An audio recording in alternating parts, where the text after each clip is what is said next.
How you doing, movie fans? Welcome back to another edition of Snubbed at the Movies, where I like to talk about a particular film that I feel just never got the credit it deserved when it was initially released, and then come to the ultimate conclusion as to why it failed at the box office. And today, I want to discuss the 2019 sequel to The Shining, Dr. Sleep. Let's take a look. Dr. Sleep opened in November of 2019 and grossed $71.8 million worldwide on a $45 million production budget. That might seem profitable, but the rule of thumb is a film needs to gross at least double its production budget to turn a profit, since you still need to factor in advertising and other distribution costs.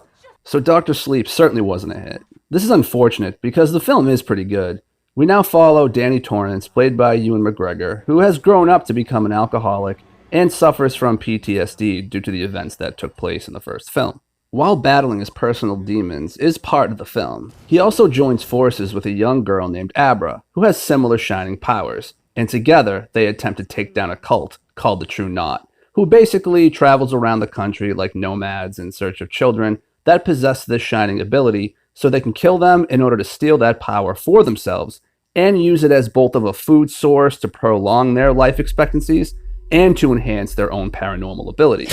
Now, I am so glad that this movie isn't a rehash of the previous film. If this was a rehash, it would be about the grand reopening of the Overlook, and a new family of caretakers would move in, and the same thing that happened in The Shining would start happening with these people, and that's just not the case here. And while the Overlook does play a role in the film, it's not used that way at all. And yeah, there are some nostalgic jabs thrown in here and there, but this definitely isn't a rehash. And it's great at balancing the problems that Danny is facing from his past that he is currently facing in the present.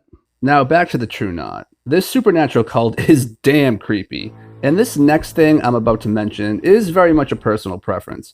For some reason, when it comes to horror movies, I have no problem watching just about any kind of violent act. Cut them, stab them,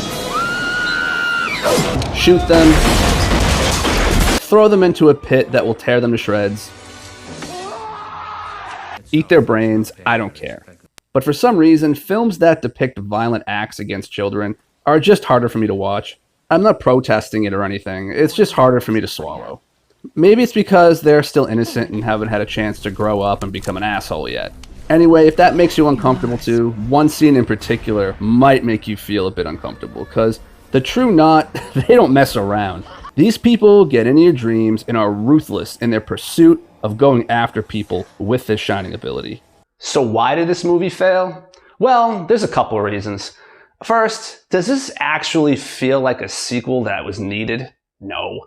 I mean, that doesn't make it a bad movie, but it just doesn't feel like anybody was asking for this.